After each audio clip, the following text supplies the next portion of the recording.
भाग्यशाली है मध्य प्रदेश बीजेपी। सच में मध्य प्रदेश भारतीय जनता पार्टी भाग्यशाली है। हमारे पास शिवराज सिंह चौहान है।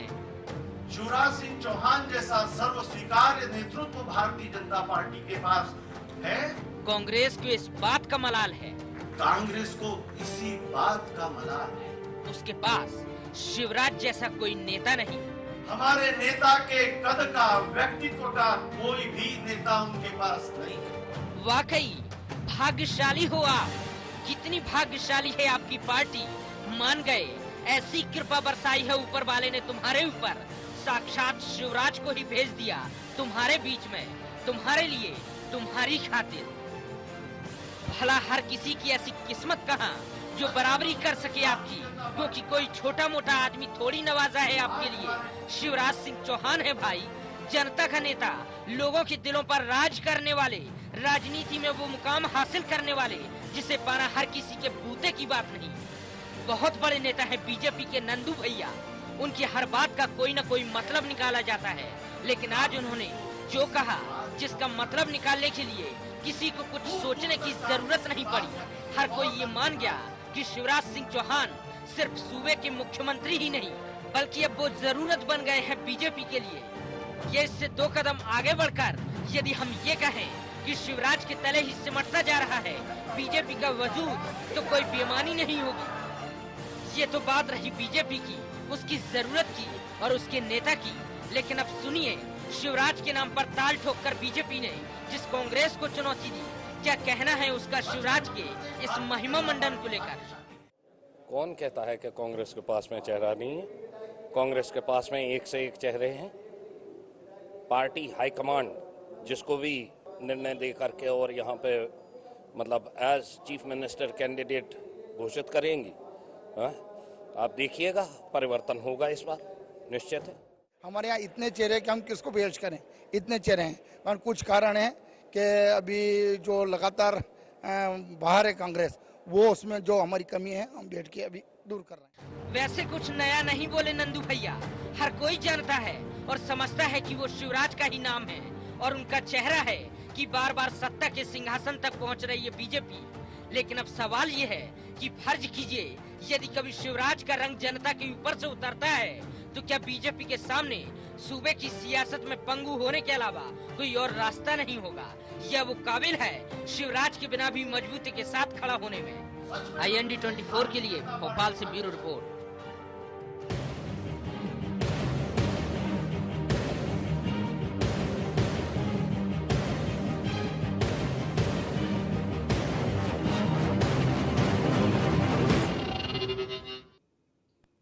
नमस्कार, IND एजेंडा में आपका स्वागत है। मैं हूं आपके साथ नवीन पुरोहित। चर्चा को शुरू करने के पहले IND एजेंडा के पॉइंट्स पर नजर डालते हैं। क्या वाकई मध्य प्रदेश की सियासत में किसी का कद शिवराज सिंह के बराबर नहीं है? यदि नहीं, तो उनके नेतृत्व में बीजेपी को कड़ी चुनौती क्यों नहीं दे पा रहा है विपक्ष? क्या शिवराज सिंह चौहान का कद बीजेपी से भी बड़ा हो गया है? क्या कांग्रेस के मुताबिक प्रदेश में शिवराज सिंह का जादू खत्म होता जा रहा है? चर्चा में आपका स्वागत है। फर्ज कीजिए कि मध्य प्रदेश के पटल पर कांग्रेस अगर ये कहे कि मेरे पास ज्योतिरादित्य सिंधिया हैं, कमलनाथ हैं, कांतिलाल भूरिया हैं, अजय सिंह हैं और उससे ऊपर दिग्विजय सिंह हैं, तुम्हारे पास क्या है? तो बीजेपी गर्व के साथ एक ही बात कहेगी कि मेरे पास शिवराज हैं। और शिवराज एक ऐसा जहाज बन गए हैं जिस पर पूरी भारतीय जनता पार्टी चढ़कर बैतरणी का आनंद ले रही है और पिछले 3 बार से सत्ता में काबिज है। लेकिन शिवराज नाम का अगर ये जहाज डूबता है, तो क्या भारतीय जनता पार्टी के पास ऐसे कई चेहरे हैं जो शिवराज का विकल्प बन जाए? या कांग्रेस जैसा कह रही है कि उसके पास कई चेहरे हैं लेकिन जनता को भरोसा नहीं दिला पा रहे हैं? तो चेहरों की राजनीति पर बात करेंगे, व्यक्ति विशेष की राजनीति पर बात करेंगे। और आज हमारे साथ चर्चा करने के लिए मौजूद है भारतीय जनता पार्टी के युवा नेता, IT सेल के संयोजक विकास बोंद्रिया जी। हमारे साथ रामकिशोर दोगने साहब भी मौजूद हैं। इस विधानसभा में तो आपने चौगने कार्यक्रम कर दिए। और हमारे साथ मौजूद हैं वरिष्ठ पत्रकार रंजन श्रीवास्तव साहब। आप तीनों महान बाबों का बहुत बहुत स्वागत है IND 24 में। विकास जी, आपसे पूछ लेता हूं, शिवराज के नाम पर जाकर भारतीय जनता पार्टी केंद्रित हो जाती है, ये आपकी यूनिटी है या आपके पास शिवराज जी के अलावा कोई विकल्प नहीं है मध्य प्रदेश के पटल पर? नहीं, आपने जो पहला ऑप्शन दिया वो एकदम ठीक दिया, वही एकदम सही मेरे है कि हमारी यूनिटी है। शिवराज जी मध्य प्रदेश में भारतीय जनता पार्टी को नेतृत्व कर रहे हैं, हमारे मुख्यमंत्री हैं, और हमें फक्र है कि शिवराज जी जैसा नेता मिला जिनके नेतृत्व में मध्य प्रदेश में भारतीय जनता पार्टी जो एकात्म मानववाद लाने का सपना देखती है, जो गरीब सबसे पीछे की पंक्ति में खड़े व्यक्ति को आगे लाने का सपना देखती है, वो इस कुशल नेतृत्व में हम साकार कर पा रहे हैं। देखिए, राजनीतिक हार जीत दूसरी बात है, जो पार्टी का संगठन का मकसद है, जो समाज में हम चाहते हैं, उस परिकल्पना को हम इस नेतृत्व शिवराज जी के नेतृत्व में उतार पा रहे हैं, यही हमारी सफलता है और हमें इस बात पे गर्व है। पूरी पार्टी एक साथ शिवराज के हम कदम है। कल और आज एक नाम शिवराज। आपके पास नाम बहुत हैं, लेकिन कहीं ना कहीं किसी एक नाम पर आम सहमति नहीं बन पाती। दोगुने साहब, क्या कुछ कहेंगे? नहीं, सहमति तो बनती है और सहमति हमेशा बनी है। देखिए, इसके पहले भी 10 साल मुख्यमंत्री दिग्विजय सिंह जी रहे हैं। आप देखिए, दिल्ली में शीला दीक्षित जी 3 बार मुख्यमंत्री रही हैं। तो ऐसा कुछ नहीं है कि नया कुछ हो। और आप तो बड़ी मतलब सोचने की बात है, बड़ी विडम्बना है कि भारतीय जनता पार्टी में कोई नेता ही नहीं बचा है शिवराज सिंह जी के अलावा। कैलाश विजयवर्गीय का क्या होगा, गोपाल भार्गव जी का क्या होगा, जयंत मलैया जी का क्या होगा, गौरीशंकर शेजवार जी का क्या होगा। अगर शिवराज सिंह जी अकेले अगर नेतृत्व करेंगे और पार्टी के खेवानार एक ही हो गए अगर, तो बाकी पार्टी का क्या होगा। मेरा तो ये कहना है कि जिस तरह से कह रहे हैं नंदू भैया कह रहे हैं, नंदू भैया को हमारे प्रदेश अध्यक्ष ने हराया पहले, आपने देखा होगा, खंडवा सीट से हराया प्रदेश अध्यक्ष अरुण यादव जी ने। तो हमारे पास भी सब नेता हैं और सब चल रहा है, काम चल रहा है, ऐसा कुछ नहीं है।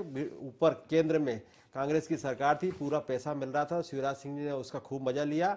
अब दोनों जगह सरकार उन्हीं की है, इसके बाद पैसा नहीं मिल रहा है। आर्थिक संकट से सरकार जूझ रही है और आर्थिक परेशानियां हो रही है। बजट की स्थिति आपने देखी है। नहीं, तो उन्होंने एक चीज और कही, अभी क्या है चर्चा में आज उस बिंदु पर केंद्रित रखूंगा। उन्होंने ये कहा कि हमारे पास शिवराज जैसा व्यक्तित्व है। क्या कांग्रेस में ऐसा कोई व्यक्तित्व है जो उनके सामने ताल ठोक के खड़ा हो जाए? ये है बात। जी जी, नहीं, व्यक्तित्व है ना। कमलनाथ जी हमारे पास है, सिंधिया जी हमारे पास है, दिग्विजय सिंह हमारे पास है, अरुण यादव जी हमारे पास है, और अजय सिंह जी हमारे पास है, बाला बच्चन जी हमारे पास है। बहुत चलो, आपकी बात मान लेते हैं। हाँ। रंजन साहब ये कह रहे हैं हम 7-8 हैं, लेकिन हम 7-7 हैं, ये नहीं हो पा रहा है। हम 7-7 हैं नहीं। देखिए, कांग्रेस में तो पुरानी बीमारी है, 7-7 हो मुश्किल है अभी भी। जैसे देखिए, शिवराज जी का जो उदय हुआ है 2005 में जब बने हो, तो एक बड़ी विपरीत परिस्थिति थी। बीजेपी को ऐसा लग रहा था कि हमारी जो सरकार है उसका आधार कम हो रहा है। बाबूलाल गौर सीएम थे, वो चाहे एक क्रिएट किया हुआ इम्प्रेशन हो या वाकई इम्प्रेशन ऐसा हो। ऐसे में शिवराज सिंह चौहान का उदय होता है, उनका भरपूर विरोध होता है और काफ़ी रिबेलियन जो हुआ, हिस्टोरिक रिबेलियन हुआ, ऐसा बीजेपी के इतिहास में कभी नहीं हुआ, मध्य प्रदेश के इतिहास में। तो ऐसे में उनका आगमन हुआ, उनका फिर राज्यारोहण बोले वो हुआ, मुख्यमंत्री बने। तो पहला जो कार्यकाल था शिवराज सिंह चौहान का, वो था कि जो विभिन्न धड़े थे उनको एक साथ ले आना, ऊपर से सपोर्ट था पूरा उनको। तो पहला कार्यकाल उसमें निकल गया 3 साल 2005 के बाद। 8 में उनकी सही परीक्षा थी, उन्होंने पास कर लिया। फिर 13 परीक्षाएं पास कर लिया। तो जाहिर जो लीडर टीम को बार बार जिता रहा है तो उसको श्रेय तो मिलेगा। इसलिए अगर वो नंद कुमार सिंह चौहान ने बात बोल रहे हैं कि हमारे पास ऐसा लीडर है जो कांग्रेस पास नहीं है, तो जाहिर जस्टिफाइड है। लेकिन कांग्रेस को मौका मिला नहीं। अभी कांग्रेस को कांतिलाल भूरिया का मौका मिला, उसको भुना नहीं पाए। सुरेश पचौरी भुना नहीं पाए, अरुण यादव को भुना नहीं पा रहे हैं। तो अभी तो एक तरफा जो पॉलिटिक्स है या जो गवर्नमेंट है उसमें शिवराज सिंह चौहान काफ़ी आगे दिख रहे हैं। बीजेपी का भरोसा है और उन्होंने इस बीच में पिछले 10-12 साल में अपने आप को जनता से कनेक्ट किया है, एक अपनी नई स्टाइल से कनेक्ट किया है। इसलिए बीजेपी को लगता है कि ऐसा नेता हमारे पास, दूसरे पास हमारे ऐसा नेता नहीं है। जी, एक और रंजन साहब आपसे बात जानूंगा, क्योंकि बाकी इस पर राय लूंगा। भारतीय जनता पार्टी तो अपने पक्ष की ही बात करेगी। अगर केंद्रीय नेतृत्व की बात की जाए, देश में केंद्र में बात की जाए भारतीय जनता पार्टी की, तो कहीं ना कहीं नेतृत्व जो है मोदी की गोदी में जा बैठा है। जी जी, ठीक। शाह जी को दोबारा कमान दे दी गई। बहुत वरिष्ठ मुरली मनोहर जोशी, लाल कृष्ण आडवाणी, तमाम साइडलाइन है। हाँ। और अगर मध्य प्रदेश के पटल पर देखा जाए तो चाहे संगठन की बात हो, चाहे और उनके विशेष अधिकार की बात हो, बाकी सब चीजें शिवराज जी के इर्द गिर्द घूम रही हैं। पहली बार भारतीय जनता पार्टी के परिदृश्य में ऐसा दिखाई दे रहा है कि व्यक्ति पार्टी से ज्यादा बड़े हो रहे हैं। जी जी जी। आपको नहीं लगता कि ये कल को भारतीय जनता पार्टी के लिए खतरनाक हो सकता है या हो सकता है उनके लिए अच्छा? नहीं, देखिए सेंट्रल में भी रहा है, सेंट्रल में भी अटल बिहारी वाजपेयी चेहरा थे आपके, फिर मोदी को चेहरा बना के सामने लाया गया। तो बीजेपी की स्ट्रैटेजी है कि कोई भी जहाँ भी देखिए टूट फूट होती है, जहाँ भी चार एक तरह के, जैसे शिवराज सिंह चौहान बहुत से ऐसे लोग हैं बीजेपी में है, मंत्रिमंडल में है, जो कि जो आपने गोपाल भार्गव का नाम लिया, ज़्यादा एज है, पुराना उनका राजनीति में दखल है, फिर भी नीचे हैं वो मंत्री हैं। ऐसे बहुत से लोग हैं, गोपाल कैलाश विजयवर्गीय उनकी उम्र ज़्यादा है, उनसे नीचे हैं। तो कहीं भी एक जो स्वाभाविक एक आकांक्षा होती है या अपना एक एस्पिरेशन है वो सामने आता है, उसको कम करने के लिए, कॉन्फ्लिक्ट रोकने के लिए पार्टी ऐसा चेहरा लाती है और उसको पूरा विश्वास करती है जिससे कॉन्फ्लिक्ट ना हो, और अगर होता फिर वो पार्टी फिर देखती क्या करना है जी, तो इसलिए जब एक तो एक बात हो गई। दूसरा जो आपने क्वेश्चन पूछा, ये हमेशा खतरा रहता है कि अगर सेकंड लीडर ऑफ कमांड नहीं है, सेकंड लीडरशिप नहीं है तो दिक्कत आती है। इस गवर्नमेंट में जैसे बारदाने का इशू हुआ, यूरिया का इशू हुआ, व्यापम का इशू हुआ, कई ऐसे हुए, लगता है कि सेकंड लाइन ऑफ लीडरशिप नहीं है, गवर्नमेंट में नहीं है।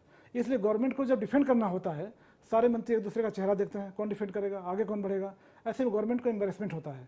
तो आप बिल्कुल सही कर रहे हैं, अगर एक खतरा है और ये चाहे केंद्रीय नेतृत्व हो चाहे स्टेट का हो, ये खतरा हमेशा बना रहेगा।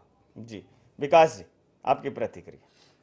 नहीं, मुझे लगता है रंजन जी ने जो बातें पहले कही थी वो एकदम सटीक थी। वो आपके मतलब की थी? नंबर एक नहीं, मतलब की नहीं थी, मैं दूसरी बात पे ही कह रहा हूँ। शिवराज जी ने नंबर एक जनता के हर वर्ग से, मतलब ये हम जनता के तौर पे कह लें, और जब हम संगठन के, भारतीय जनता पार्टी के संगठन के तौर पे कहते हैं, तो पार्टी के हर स्तर के कार्यकर्ता से अपने आप को कनेक्ट किया है। मतलब बड़ी अच्छी ट्यूनिंग जो है वो उसका मैंने तो अपने छोटे से राजनीतिक जीवन में अभी तक देखा नहीं 10-15 सालों में। नंबर दूसरी चीज, आपने जो बात कही कि जनता जो काम चाहती है हर काम किया है, बहुत सारी नई इनोवेटिव योजनाओं पे काम किया। मतलब आप सोच नहीं सकते थे कि तीर्थ भी करवाया जा सकता है सरकार द्वारा वृद्धों को, वो काम किया है। जब सेक्स रेशो डाउन हो रहा था, कन्याओं के प्रति समाज का व्यवहार अच्छा नहीं था, तो बेटी बचाने के लिए बेटी बचाओ अभियान सरकार ने चलाया, शिवराज जी ने। मतलब आप देखिए कि लाडली लक्ष्मी योजना चालू करी जो आज पूरे देश में फैल रही है। तो बड़ी ऐसी योजनाएं हैं, छात्रों के लिए हो, युवाओं के लिए हो, कनेक्शन एक पब्लिक से रहा। अब देखिए जब पब्लिक से कनेक्शन होता है, स्टारिंग ब्रांडिंग होती है, तो ये सब तो अब आजकल के जीवन में है। नंबर दूसरी चीज जो आपने कही कि भारतीय जनता पार्टी में नेतृत्व, देखिए विकल्प बहुत सारे हैं, आपने खुद ही नाम गिनाए, आपको लगा होगा कि ये कुछ सेकंड लाइन है तभी तो ये नाम गिनाए गए हैं, नहीं तो अन्यथा शून्य जाता वहां पे। ऐसा नहीं है। गोपाल भार्गव जी हैं, बिना अपने विधानसभा में चुनाव प्रचार किए गए, चुनाव की बात कर रहा हूं मैं, वो व्यक्ति चुनाव जीतता है। कैलाश विजयवर्गीय हैं, बाबूलाल गौर हैं, नरेंद्र सिंह तोमर जी हैं, नंदू भैया खुद हैं, मतलब बहुत सारे तमाम लोग हैं जो बड़ी सिद्धता से काम कर रहे हैं जनता के बीच भी और संगठन में भी। लेकिन भारतीय जनता पार्टी में कार्य पद्धति है। नंबर एक, सामूहिक नेतृत्व, एक समूह में बैठ के हम फैसले लेते हैं और उनको आगे बढ़ाते हैं। नंबर दूसरा है नेतृत्व के प्रति विश्वस्तता। एक बार जैसे नेता चुना उसमें पूरा विश्वास। आपने कहा ना व्यापम जैसा अगर शोर भारतीय जनता पार्टी ने किसी कांग्रेसी मुख्यमंत्री के ऊपर मचाया होता तो समझिए वो कब का ढेर हो चुका होता, पार्टी के बाहर भी और पार्टी के अंदर भी। लेकिन ये भारतीय जनता पार्टी का अपना एक सक्षमता है कि जो नेता था उसके ऊपर विश्वास है कि वो व्यक्ति अच्छे ही काम कर रहा है, अच्छे ही करेगा। पार्टी पूरी हमेशा साथ रही और आप देखिए कि उस जो भी भ्रम फैलाया गया उसका क्या नतीजा निकला, कोर्टों में भी वो खारिज हो गया। तो एक सामूहिक नेतृत्व की जो हमारी कार्यप्रणाली है उसमें हमारा नेतृत्व पे विश्वास है और नेतृत्व के साथ सब पीछे भी खड़े हैं हम और कदम ताल करके काम कर रहे हैं। इतनी सी खूबी है भारतीय जनता पार्टी की और मुझे लगता है अच्छे काम, अच्छा संगठन ये हमें मध्य प्रदेश में बनाए रखेगा क्योंकि जनता को भी इसकी जरूरत है। जी रामकिशोर जी, आप देखिए जैसे बता रहे हैं अभी परिवहन विभाग की जांच चल रही है, एक ही जिले के एक प्रदेश के दूसरे प्रदेश के लोग पकड़ाए हैं, सीबीआई बोल रही है। तो कौन सा जिला है और वो कौन सा है मोदिया जी को भी मालूम है और पूरी जनता को मालूम है। नहीं बोल दो ना, क्या उसमें क्या समस्या है? शिवराज सिंह जी की ससुराल के जिले गोंदिया के इतना लिहाज मत करो आप, यही तो समस्या है। लिहाज नहीं कर रहा हूँ मैं, एक ये चीज है कि गोंदिया के सर्टिफिकेट पकड़ा रहे, तो ये भ्रष्टाचार को दबा रही है सरकार, भारतीय जनता पार्टी दबा रही है। दबाएगी जब आप और गलत आदमी को, जब आप ऐसे कहोगे देखो आपको सबको पता है वहाँ कुछ वो वैसी गड़बड़ ऐसे नहीं, बोलोगे ये बात नहीं है, बड़ा तगड़ा क्रिस्टल क्लियर बोलो, ये स्पष्ट फोरम पे बोलो, कोर्ट में बोलो, जनता के सामने बोलो। मैं वही बता रहा हूँ नवीन जी कि इतना बड़ा घोटाला होने के बाद, इतना बड़ा स्कैंडल होने के बाद भी मुख्यमंत्री को हटा नहीं पा रही पार्टी, और मुख्यमंत्री के ऊपर आरोप है सीधे सीधे और आरोप लगे हैं, इसके बाद नहीं हटा पा रही है। और उस व्यक्ति के नेतृत्व में चुनाव लड़ने की बात करती है, उस व्यक्ति के नेतृत्व में पार्टी चलाने की बात करती है, उस व्यक्ति के नेतृत्व में पार्टी। वही तो कह रहा हूँ, आरोप कहाँ है भाई साहब? कांग्रेस के द्वारा है, आरोप विपक्ष के द्वारा है, आरोप किसी भी कोर्ट के आरोप आप सीबीआई स्वतंत्र होती है, अगर केंद्र में आपकी सरकार नहीं होती तो पता लग जाता है कि आरोप क्या होते हैं और क्या घोटाले हुए हैं। सीबीआई को आपने कवर कर लिया। ये कैसी बात कि केंद्र में किसी न किसी की सरकार, मतलब देश में सीबीआई स्वतंत्र हो नहीं सकती। सीबीआई स्वतंत्र, जिसकी सरकार उसकी सीबीआई है, इसीलिए तो बोल रहा हूँ, इसलिए तो बचे हुए हैं। सरकार की आएगी तब चुन के बदला। नहीं, ऐसी बात नहीं है, बदला नहीं, जो सच्चाई है सामने आएगी और सच्चाई सामने आ रही है, पर उसको भी दबाया जा रहा है। देखिए मैं यहाँ बहुत गंभीरता से ये बात कहना चाहूंगा, हमारे देश की जांच एजेंसियों पर जब यहाँ एसटीएफ जांच कर रही थी तब मैं इस बात को बार बार कह रहा था कि एसटीएफ की जांच बहुत सही दिशा में चल रही। आप लोगों ने ही सीबीआई की मांग करी। हमारे देश की जांच एजेंसियों पर अगर आप जनप्रतिनिधि हैं, आप लोग इस प्रकार का प्रश्न चिन्ह लगाएंगे तो फिर हमारी जांच एजेंसियों के औचित्य पर, उनकी व्यवस्था पर सवालिया निशान खड़े हो जाएंगे। किसी की नहीं, सीबीआई दूध का दूध पानी का पानी करेगी। ये वो सीबीआई है जिसकी वजह से कई धन पशु जो है जेल की सलाखों के पीछे हैं और सबके कार्यकाल में। इसलिए आप तो अपनी बात करो, आप लाओ ना। अगर कोई सीबीआई के भरोसे क्यों बैठे हो? कोर्ट सीबीआई से थोड़ी चलता है। नहीं, बाकी सब चीजें तो दे ही रहे ना, प्रूफ दे रहे हैं, सब चीजें तो दे रहे हैं। आप देखिए क्यों नहीं दिया? सब और क्या, सब प्रूफ दे रहे हैं, सब चीजें जा रहे हैं। आपके पीआईएल लगी है, सब चीजें लगी, कांग्रेस ने लगवाई, परसों में कोर्ट का है, जो एप्लीकेंट था वही हाजिर नहीं हुआ, एक्सपार्टी करना पड़ा कोर्ट को। एक मामले में कितने लोगों के मर्डर हुए ये तो पता कर लो। और जेल से निकलते हुए मंत्री जी ने क्या बोला? जो मंत्री जी ने बोला कि मैं बाहर जाके सुरक्षित नहीं रह सकूंगा अगर मैं बयान दूंगा तो जब इस तरह की बातें हो रही है, इतना ज्यादा आरोप लग रहे हैं, तो सोचने की बात है। तानाशाही प्रवृत्ति से देश नहीं चलता है, प्रजातांत्रिक देश है, प्रजातंत्र से चलता है देश, और इसमें प्रजातांत्रिक व्यवस्था को विश्वास करना पड़ता है। पर ये नहीं होता है, तानाशाही प्रवृत्ति से चला है हम लोग। और आज जो चल रहा है, मैं इसको ये मानूं, आपकी बात को मैं ये मानूं कि ये तो महज एक खींच है, आरोप सिर्फ आप एक व्यक्ति जिसकी छवि मध्य प्रदेश के पटल पर कुछ यूं बन चुकी है, जैसा कि रंजन साहब ने कहा था कि वो बहुत क्लोजली कनेक्ट है लोगों के साथ, बहुत आत्मीयता से जुड़ चुका है। तो आप जुड़ने के नाम, जो उनका जुड़ाव है, उसको तोड़ने के लिए कभी आप ये आरोप लगाते हो, कभी वो आरोप लगाते हो, क्योंकि आरोप जब तक साबित नहीं होंगे तब तक आप कैसे एक छवि को खंडित कर पाएंगे? मुझे भी ऐसे ही लगता है। इस बार जो जीतने का एक ही जीतने का वो था, लक्ष्य जीतने का जो था वो सिर्फ मोदी जी के नाम से। बाकी शिवराज के नाम से कोई मध्य प्रदेश में जीत नहीं हुई है, शिवराज के नाम से कोई सरकार नहीं बनी है। मोदी जी को जो मीडिया और जो बोंद्रिया जी भी उसी के पार्ट है, बीजेपी के अपने आईटी सेल के, उसके कारण जीत मिली है। और हमारी देश की जनता भावुक है, और देश की जनता की अपन परिस्थिति देखें तो 50% लोग समझ ही नहीं पाते कि हम किसको वोट दें और क्या करें। ये अगर देहातों में जाके देखें, आप पहाड़ी पर देखें, जंगली में देखें, हमारे आदिवासी भाइयों को देखें, हरिजन भाइयों को देखें, वो बहके बहाव में बहके वोट दे देते हैं। और उस परिस्थिति के कारण ये सरकारें बनी हैं, और अब पता लग रहा है। आप बताइए, अभी जनता खुद बोलने लगी है। आपकी जब सरकारें बनी तब ब्रेन मैपिंग टेस्ट होता था? नहीं, ब्रेन मैपिंग टेस्ट नहीं होता था, पर काम किया है, ऐसा नहीं काम नहीं किया है, काम किया और काम करके जीत के आए थे। और दूसरा, मैं आपको बता रहा हूँ 10 साल पहले क्यों तकलीफ नहीं आई थी, आज क्यों तकलीफ आ रही सरकार चलाने में? हमको बजट में क्यों तकलीफ आ रही है? आज पैसा क्यों नहीं आ रहा है? आज अधिकारी कंट्रोल में क्यों नहीं है? ये परिस्थितियां क्यों बनी है? क्यों है? जब ऊपर बताइए क्यों है विकास? मुझे तो कहीं मंत्री भी बोल रहे हैं, विधायक भी बोल रहे हैं कि हमारे अधिकारी नहीं सुन रहे हैं। देखिए जी, मंत्री ने, किसी विधायक ने कभी किसी बात पे नाराजगी प्रकट कर दी हो, ऐसा मैं मना नहीं करता। विधानसभा में हो रहा है, विधानसभा में भी की जा सकती है भाई साहब, विधानसभा के लॉबीज में भी की जा सकती है, मैं उस बात पे मना नहीं कर रहा। अगर देखिए, मैंने 2 अभी योजनाएं कही थी। बेटी बचाओ अभियान में मैंने कहा था लाडली लक्ष्मी योजना, अब आप सुनिएगा, है ना, कन्यादान योजना, तीर्थ दर्शन योजना, क्या आपको लगता था कि ये प्रशासनिक व्यवस्था से निकलने वाली योजनाएं हैं? प्रशासनिक व्यवस्था को कैसे शिवराज जी ने तैयार किया इन योजनाओं को लागू करने के लिए? मतलब जिनको ना जीडीपी में समझा जाता है, जिनको ना वर्ल्ड बैंक समझता है, जिन योजनाओं को, जिनके लक्ष्यों को, ऐसी योजनाएं जो कि हिंदुस्तानी परंपराओं के अनुसार हैं, हिंदुस्तानी आबोहवा के मुतालिक थी, उनको लागू कर दिया। प्रशासन की मदद से ही तो किया था। फिर देखिए आप कह रहे प्रशासनिक पकड़ नहीं है। नहीं, प्रशासनिक आप बताइए ना, आप बताइए कि प्रशासनिक पकड़ में क्यों मंत्री बोल रहे हैं कि हमारा पीएस हमसे सुन नहीं रहा, हमारी बात नहीं मान रहा, हमारा कलेक्टर हमसे बात नहीं मान रहा, क्यों बोल रहे हैं विधायक लोग ये सब चीजें?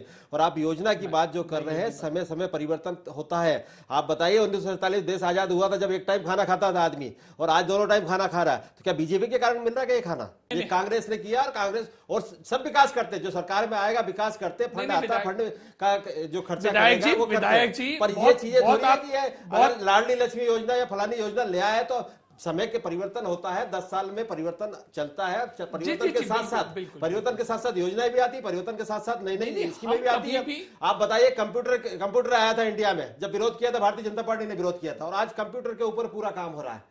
तो ये कहां से आए सब चीजें? नहीं बोलिए, नहीं उंगली मत उठाइए, आप तो बोलिए, मौका है, चौका लगाइए। हम ये नहीं कह रहे हैं कि आपने कोई काम नहीं किया। आप एक स्कीम लेके बैठे हैं कि तीर्थ योजना, मेरे को ये बता दीजिए, तीर्थ योजना में एक जिले से कितने लोग जाते हैं? मुश्किल से 300, 200, 300 लोग। पूरे 50 जिले में कितने लोग जाते हैं? सबको तीर्थ यात्रा करा दिया क्या आपने? सबको हज यात्रा करा दी क्या? आप बता तो दो जरा आंकड़े, कितना खर्चा कर दिया आपने, और बजट कितना आता है? बजट के ऊपर देखें अपन, तो ये छोटी छोटी चीजों को लेकर हम चलेंगे तो देश नहीं चलता।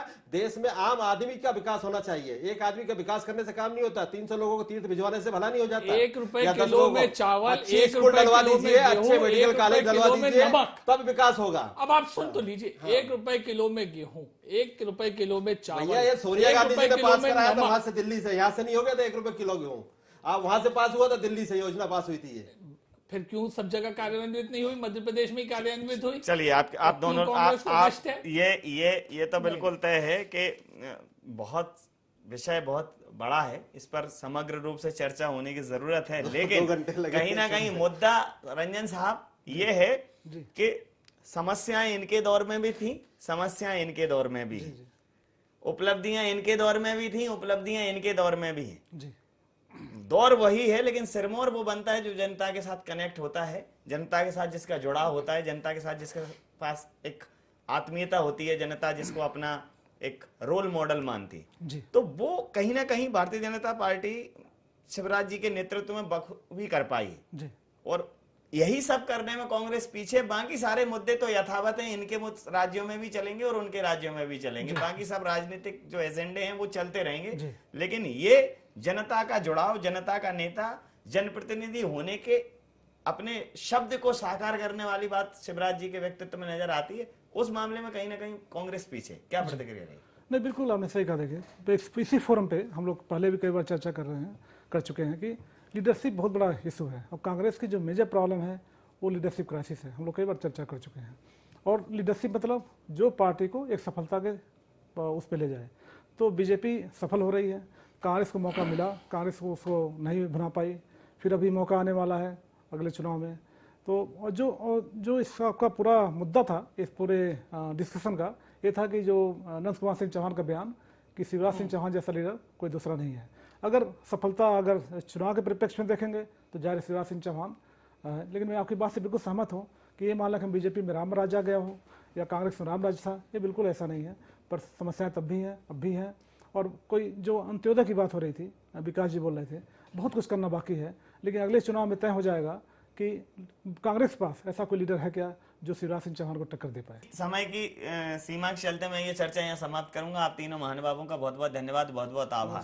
तो मध्य प्रदेश के परिदृश्य में भारतीय जनता पार्टी शिवराज जी को पाकर गौरवान्वित है और दमखम के साथ, पूरे जोश खरोश के साथ ये दावा कर रही है कि शिवराज जी जैसा कोई नहीं। वहीं कांग्रेस ये कह रही है कि हमारे पास शिवराज जी जैसे बहुतेरे नेता हैं, लेकिन वैसा करिश्माई व्यक्तित्व, वैसी करामात अगर कांग्रेस की तरफ से कोई करने को तैयार है तो कांग्रेस को उसका नाम 2018 के चलते घोषित करना पड़ेगा। उस जनप्रतिनिधि को सामने लाना होगा जिसके चलते कांग्रेस पर लोग भरोसा कर सकें, कांग्रेस जनता तक पहुंच सके। कहीं ना कहीं कोई है, ये सवाल कांग्रेस के लिए है और कांग्रेस को इसके जायज जवाब ढूंढने होंगे। एक ऐसा जवाब ढूंढना होगा जो प्रदेश के पटल पर कांग्रेस की उपस्थिति को दर्ज करा सके। IND एजेंडा में फिलहाल इतना ही। आप बने रहिए IND 24 के साथ और देखते रहिए IND 24। नमस्कार।